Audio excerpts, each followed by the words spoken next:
warahmatullahi wabarakatuh. Selamat siang, Soli dan Solianya Ustazah.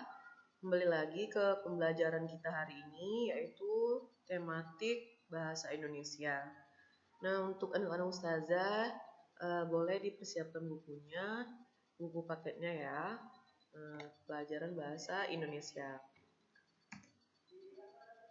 Nah, materi pembelajaran kita hari ini adalah unsur-unsur pembentuk kalimat.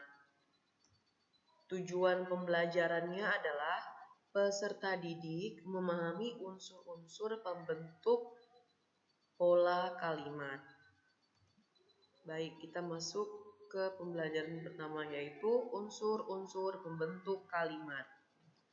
Satuan terkecil dari sebuah bahasa adalah kalimat, baik dalam bentuk tulisan maupun lisan.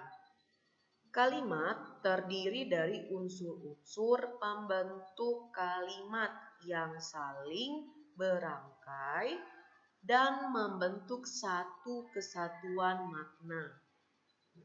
Unsur pembangun kalimat tersebut diantaranya adalah subjek atau disingkat S, predikat atau disingkat P, objek atau disingkat O, pelengkap atau disingkat pel, dan keterangan yang biasa disingkat dengan K.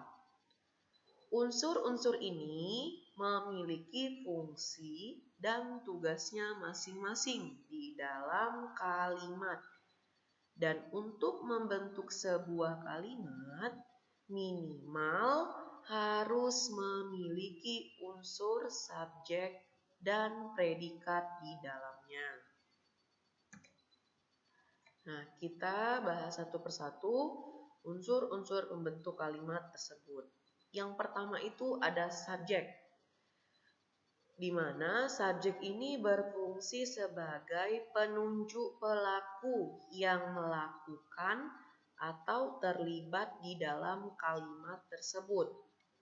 Biasanya, subjek di dalam kalimat berupa sebuah objek atau benda, seperti manusia, barang, binatang, tumbuhan, maupun kata benda abstrak yang tidak nyata ya, seperti asap, gas, dan lain-lain.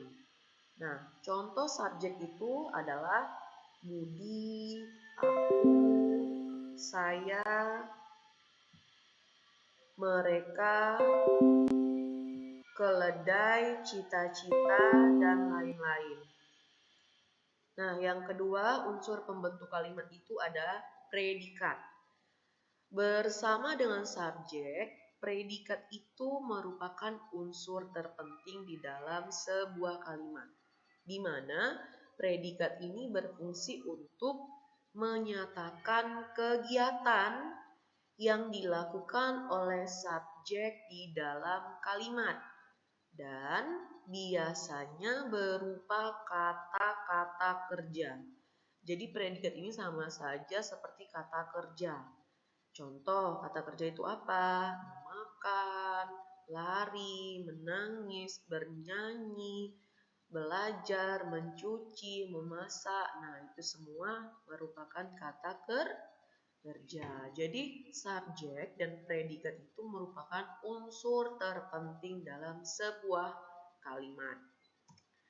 Nah, selanjutnya ada objek, di mana objek ini berfungsi untuk menyatakan korban atau pihak yang dikenai tindakan oleh subjek melalui predikat.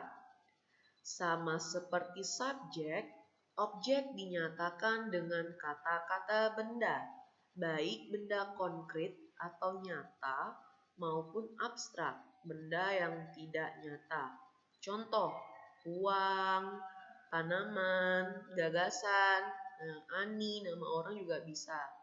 Tetapi nama Ani di sini itu dinyatakan sebagai kata benda, bukan subjek. Lalu ada lagi unsur pembentuk kalimat lainnya, yaitu pelengkap. Nah, pelengkap ini adalah unsur kalimat yang melengkapi unsur-unsur lainnya, seperti subjek maupun objek. Unsur ini berfungsi untuk menambahkan arti atau keterangan. Contoh, pelengkap objeknya, saya membeli buku yang baru terbit di toko buku. Nah, yang kedua, pelengkap subjeknya, gadis yang berambut pirang itu menemui aku di kelas pagi ini. Dan unsur pembentuk kalimat yang terakhir itu ada keterangan atau disingkat K atau cat. Nah, unsur ini berfungsi sebagai penambah keterangan pada sebuah kalimat, di mana unsur keterangan biasanya diletakkan di depan maupun di belakang kalimat.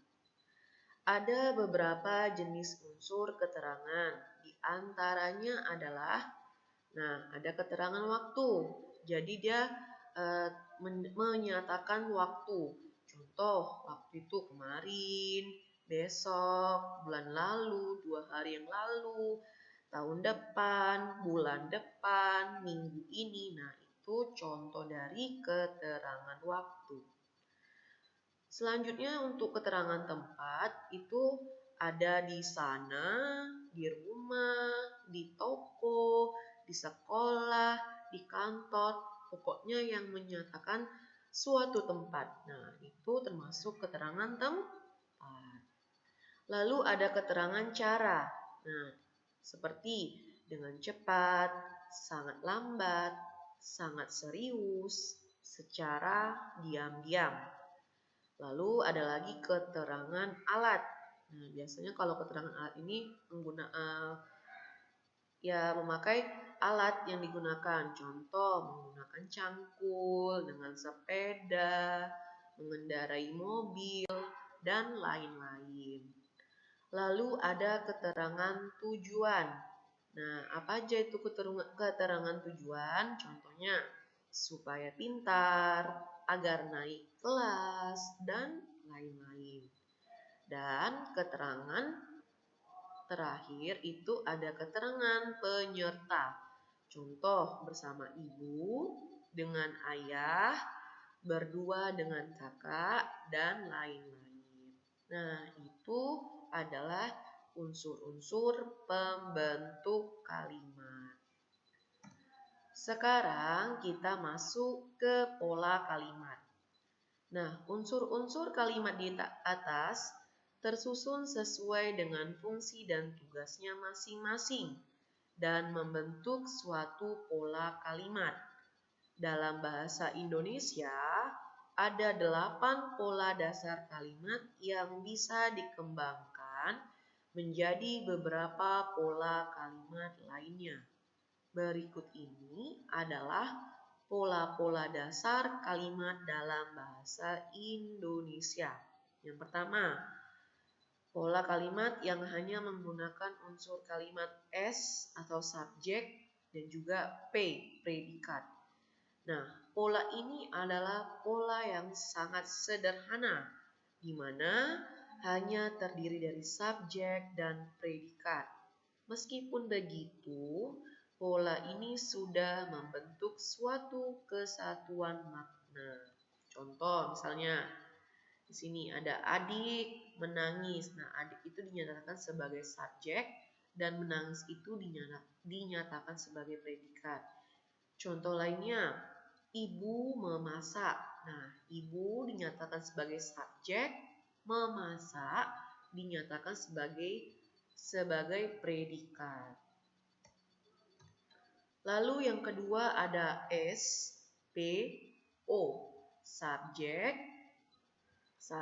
predikat, objek. Contohnya, ibu menyiram tanaman. Ibu menyatakan S, menyiram menyatakan predikat, tanaman menyatakan objek. Contoh misalnya yang lain. Ayah membeli buah. Ayahnya subjek, Membelinya predikat, buahnya itu adalah objek. Nah, selanjutnya ada pola kalimat yang terdiri dari S, subjek, P, predikat, serta pelengkap. Contohnya adalah, aku tiba yang paling terakhir. Nah, aku di sini dinyatakan subjek, tiba menyatakan predikat, dan yang paling terakhir ini dinyatakan sebagai pelengkap. Lalu ada lagi